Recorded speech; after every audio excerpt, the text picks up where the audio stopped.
오늘 하나님의 은혜가 사순절 특별 새벽 기도를 진행하는 여러분 가운데 함께하게 되기를 간절히 축원합니다. 오늘 말씀을 보면 무시무시한 내용들이 기록이 되어 있어요. 뭐 빼어버리라, 뭐 찍어버리라, 오싹하죠. 그럼 왜 오늘 마태복음 18장을 시작하면서 이런 옥삭한 말씀으로, 근데 우리 성경을 읽으면 그래요. 다른 것은 기억이 안 나고 꼭 이런 것만 기억에 남죠. 뭐 찍어버리라, 뭐 빼어버리라. 그럼 도대체 뭘 찍어버리라는 건가? 뭘 빼어버리라는 건가? 이런 것만 기억에 남아요. 그렇기 때문에 우리가 말씀을 볼 때 왜 주님이 그 말씀을 하실 수밖에 없었는지를 우리가 잘 아는 그 예수님의 의도가 참 중요하다고 봅니다. 오늘 마태복음 18장은 그때라는 말씀으로 시작해요. 이 그때라는 단어가 그 헬라어로 토테라는 단어인데 그 마태복음에서만 거의 90번이 등장을 하는 단어입니다. 근데 오늘 말씀에 보면 이 그때라는 단어는 토테라는 단어가 아닙니다. 이 마태복음 18장 1절에 나오는 그때라는 단어는 여러 가지 단어가 이렇게 합쳐진 단어예요. 우리나라 말로 무슨 안에라는 뜻이 있는데 그게 헬라어로 엔이라는 단어예요. 그리고 뭐 이것 저것 뭐 이렇게 지시하는 지시대명사는 헬라어로 에케이라는 단어고 시간은 호라라는 단어예요. 그러니까 이 세 가지의 단어가 합쳐진 단어가 그때라는 단어예요. 에케이네 호라라는 단어예요. 그때라는 단어인데 이 그때라는 단어가 또 다른 뜻이 있는데 동일한 시점에 이런 뜻이에요. 그렇다면 예수님께서 왜 18장 1절로 시작하면서 그때라는 말로 우리에게 무슨 말을 하고 싶으신 것일까요? 그러니까 이 표현을 하기 전에 예수님께서 제자들과 함께 예수님의 주된 그 지역은 갈릴리라는 지역인데 북쪽이죠. 그러니까 예루살렘에 1년에 3차례 정도 오게 되어 있습니다. 그래서 예수님의 공생의 1년이 예루살렘에서 지냈던 시간을 끝나고 다시 갈릴리로 가는 시점, 그게 공생의 1년, 공생의 2년, 공생의 3년 이렇게 성경에서 의미하는데 이 마지막 3년차 때 갈릴리에서 이제 예루살렘으로 내려오시게 돼요. 마지막 유월절을 보내고 이제 십자가에 죽으셔야 하기 때문에. 근데 그때 내려오는데 이 예수님께서 마음을 이제 결정하신 거예요. 제자들에게 십자가의 고난과 십자가의 죽음을 이제 예수님께서 그 입 가운데 꺼내기를 시작합니다. 근데 그때 제자들의 반응이 어떤 반응을 보이냐면 그게 오늘 말씀 1절인 거예요. 1절 말씀 보면 그때 제자들이 예수께 나와 이르되 천국에서는 누가 크니까. 그러니까 제자들이 예수님께 했던 질문이 뭐예요? 천국에서는 누가 크냐? 그 시점이 언제입니까? 그때. 다른 표현을 하면 동일한 시점에 이런 표현이에요. 그러니까 여러분 제자들이 예수님께 천국에서 누가 큰 자입니까? 질문하기에 앞서 어떤 사건이 있었다는 것을 우리는 감지할 수가 있다는 거예요. 말씀과 동일한 마가복음을 보면 제자들이 예수님께 물어요. 천국에서는 누가 큽니까? 그러니까 이 질문을 하기 전에 제자들이 길가에서 큰 언쟁이 있었다라고 성경은 기록을 해요. 마가복음 9장 33절에 보면 가버나움에 이르러 집에 계실새 제자들에게 물으시되 너희가 길에서 서로 토론한 것이 무엇이냐 하시되 34절 그들이 잠잠하니 이는 길에서 서로 누가 크냐 하고 쟁론하였습니다. 이렇게 표현하죠. 이 쟁론은요, 그 시점이 언제냐면 예수님을 3년이나 따라다녔던 시점입니다. 그러나 그들은 여전히 해결되지 않았던 문제가 있어요. 누가 크냐, 누가 높냐, 누가 강하냐, 이 문제였어요. 그러니까 사실 이것이 제자들의 문제였겠습니까? 여러분 우리들이 살아가는 이 세상을 보십시오. 온통 이 문제, 시비와 또 다툼이 있는 그런 세상 속에 살고 있지 않습니까? 그러나 지금 예수님께서 이 제자들에게 십자가의 고통과 십자가의 죽음을 두고 제자들에게 중요한 의미를 설명하고 있는데 제자들은 어떻습니까? 예수님이 왜 이 땅에 오셨는지 또 예수님께서 왜 십자가를 지셔야만 하는지 이게 하나도 관심이 없는 거예요. 근데 제자들 사이에 왜 다툼이 일어났겠습니까? 왜 제자들은 이 질문을 할 수밖에 없었던 것일까요? 그러니까 이 질문을 이해하기 위해서는 제자들의 인식과 예수님의 인식 사이에는 크나큰 차이가 있다는 것을 우리는 먼저 아시고 말씀을 보셔야 한다는 겁니다. 한 가지 예로 마태복음 17장을 보면 변화산 사건이 기록되어 있지 않습니까? 이때 예수님께서 베드로와 야고보와 요한을 데리고 산에 올라가세요. 근데 성경에서는 특별히 이들을 핵심 제자라고 언급하지는 않아요. 근데 예수님께서 이 세 명을 데리고 변화산으로 올라가게 됩니다. 근데 항상 여러분 말씀을 통해서 알 수 있을지 예수님께서 이 세 명의 제자들만 함께 하셨어요. 근데 성경에서 이들을 핵심 제자라고는 말하진 않아요. 근데 함께 하셨죠. 산에 올라가자 제자들은 어마어마한 영광을 보게 돼요.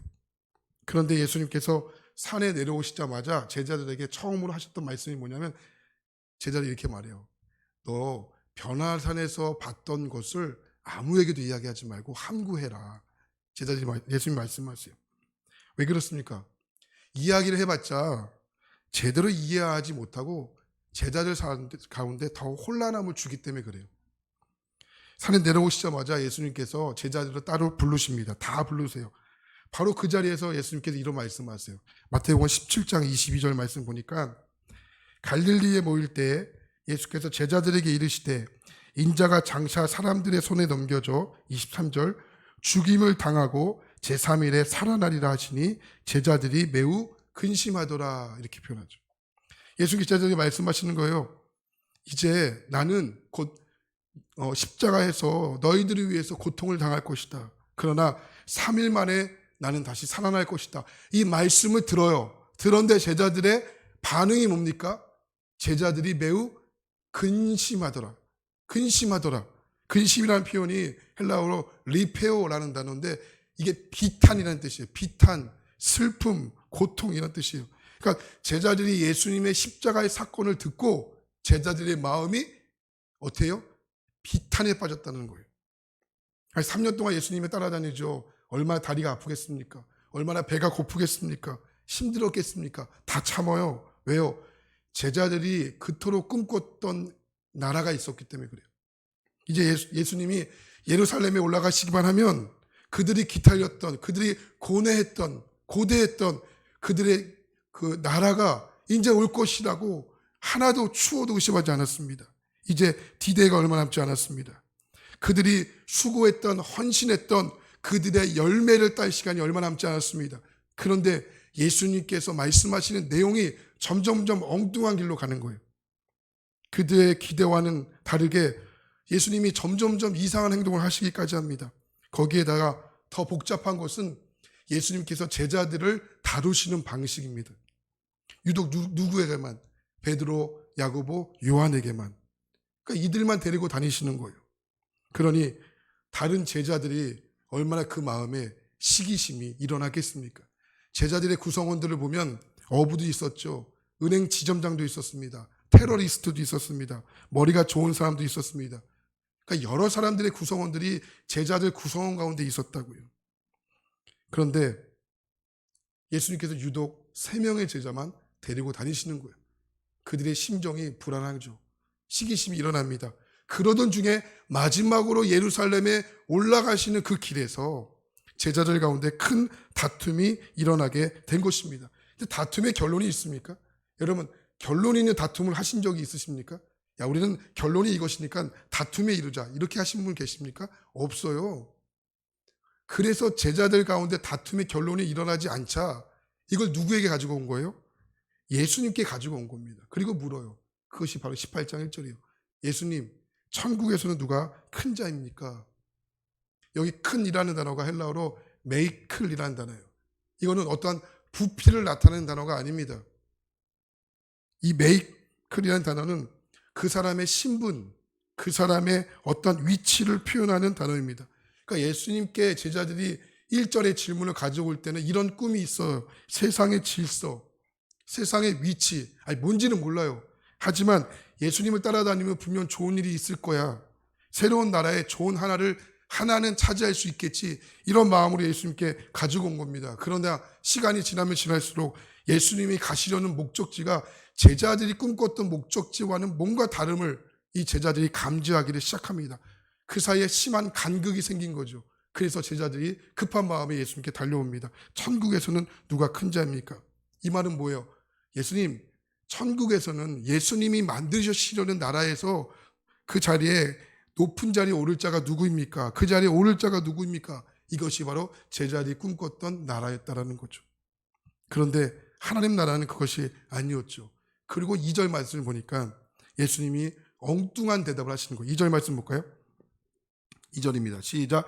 예수께서 한 어린아이를 불러 3절 이르시되 진실로 너희에게 이르노니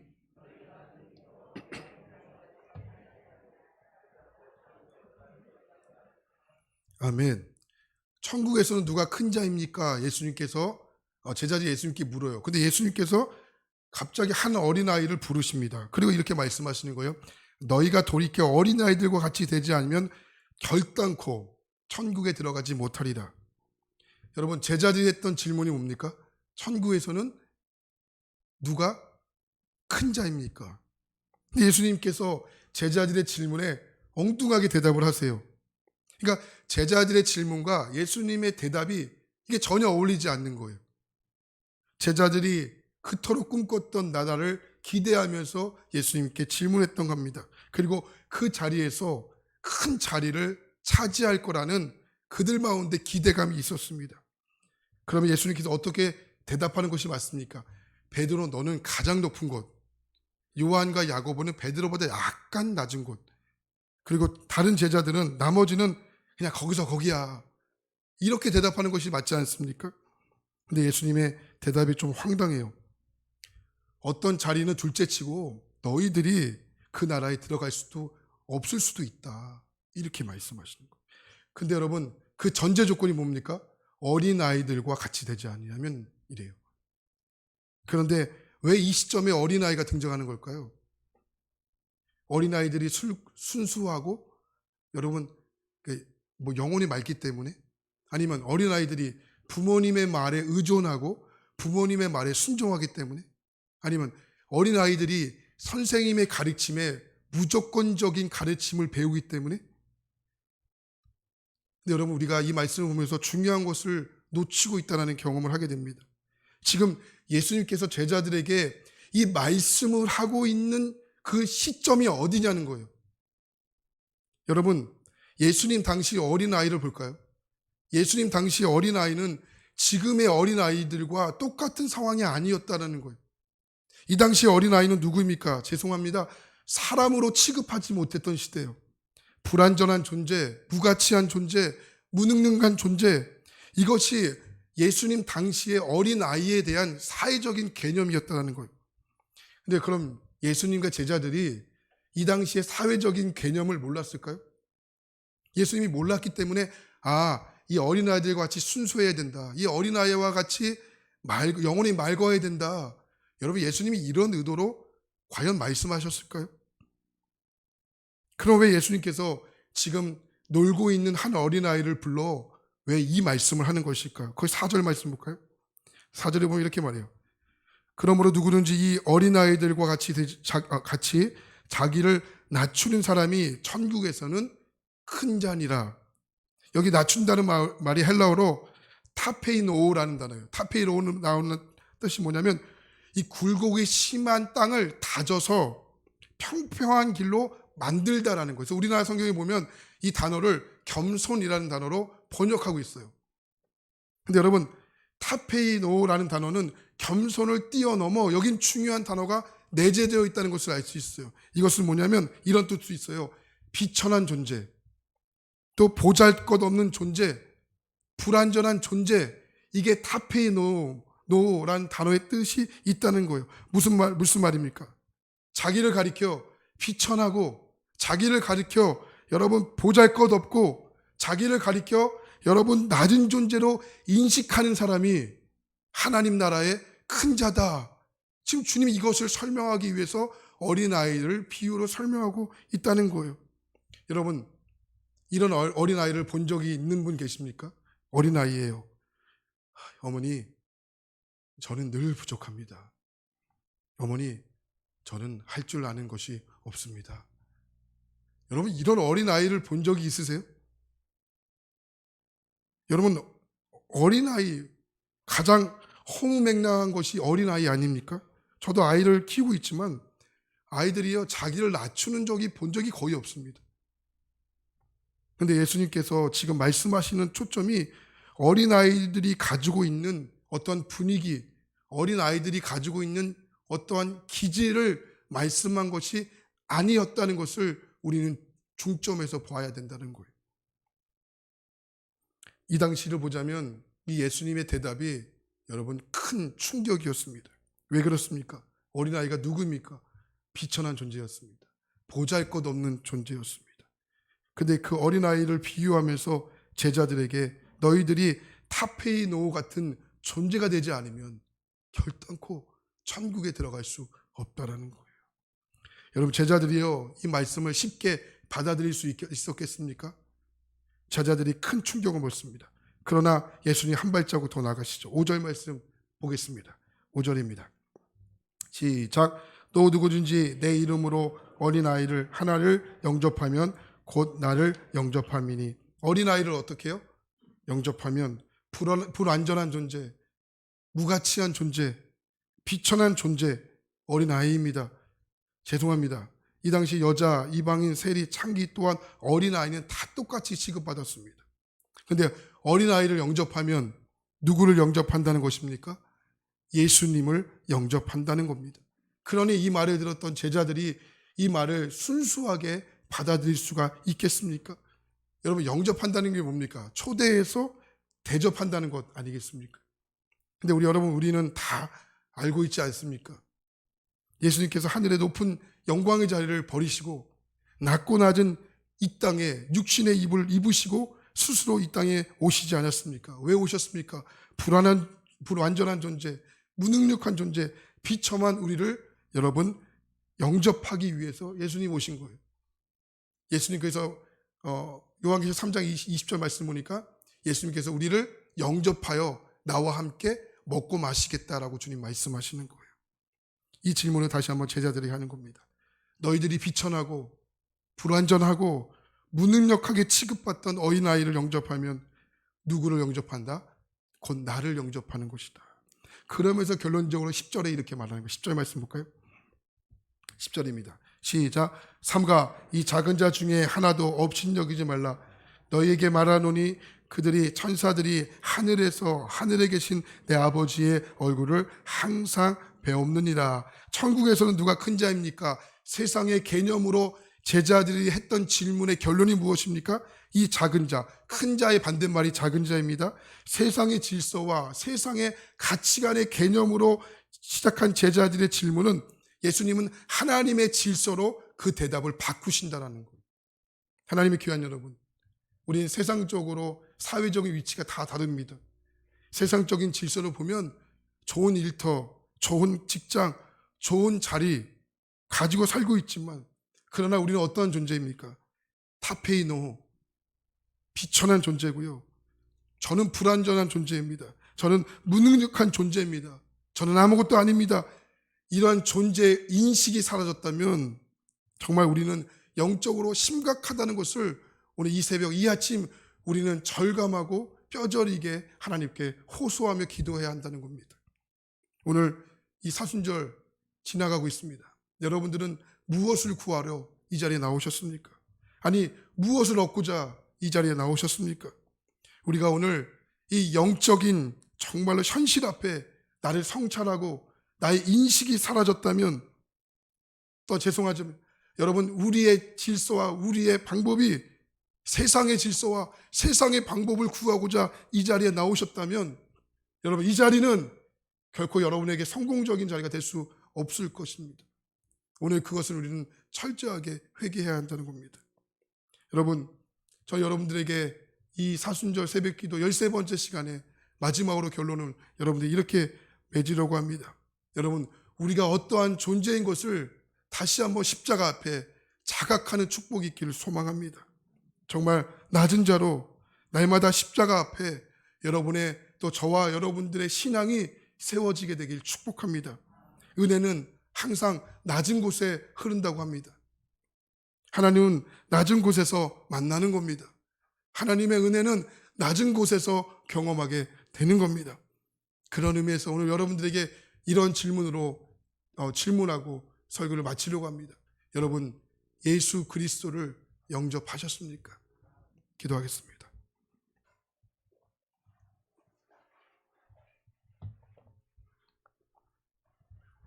제자들이 묻습니다. 천국에서는 누가 큰 자입니까?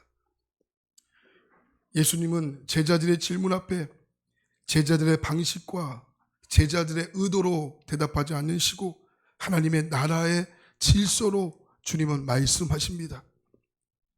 어린아이들과 같이 되지 아니하면 타페인 노후, 비천한 존재, 불완전한 존재, 무능력한 존재였던 어린아이들과 같이 너희들 되지 아니하면 결단코 천국에 들어갈 수 없다. 하나님, 오늘 우리가 주님 앞에 무엇을 구하기를 원합니까? 무엇을 구하고자 이 새벽 이 자리에 나온 것입니까? 하나님, 다시 한번 우리가 주 앞에 구하고자 했던 기도 제목들을 다시 한번 점검하는 시간 되기를 원하고, 무엇보다 내가 십자가 앞에 나의 하나님 존재가 어떠한 인식으로 살아가는 것을 다시 한번 자각하는 시간이 되기를 간절히 원합니다. 그러나 하나님, 우리가 육신을 가진 존재라서 하나님, 때로는 하나님, 육신의 소망이 왜 없겠습니까? 그것이 왜 잘못된 것이겠습니까? 그럼 아버지께 구하지 누구에게 구하겠습니까? 그러나 하나님, 온통 우리의 관심이 하나님 제자들과 같이 되어 있다면, 우리가 제자들이 3년 동안 예수님을 따라다녔지만 예수님과 제자들의 인식 가운데 큰 것을 보았듯이, 우리가 오늘 신앙생활에 하나님 연도가 중요한 것이 아니고 우리의 생각과 하나님 우리의 태도와 우리의 인식의 변화를 통하여 하나님의 길을 걸어가는 겁니다. 하나님, 우리가 그 어떤 것보다 예수님을 바라보는 우리의 시선을 놓지 않기를 간절히 원합니다. 하나님, 정말 하나님의 소원이 우리의 소원이 되기를 원하고, 하나님이 꿈꾸는 것을 우리의 꿈꾸길 원하고, 하나님이 바라보는 것을 우리가 바라보는 그런 영적인 하나님, 정말 일치되는 하나님 은혜가 있기를 이 시간 간절히 원합니다. 이 시간 하나님, 다시 한번 우리의 기도 제목들을 점검합니다. 하나님, 우리의 기도 제목 하나하나 하나님 점검하게 하시고, 하나님, 하나님의 일을 정말 우리가 최선을 다해 하면 하나님은 우리의 일을 하나님 돌보아 주실 것을 믿고 확신하며 주 앞에 고백하는 놀라운 시간 되게 하여 주옵소서.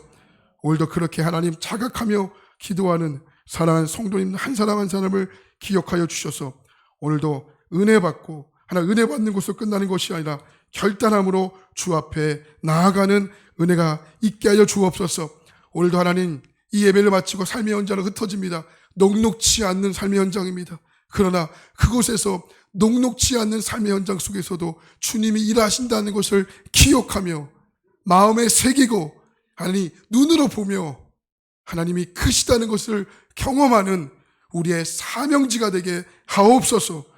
예수님의 이름으로 기도합니다. 아멘. 하늘의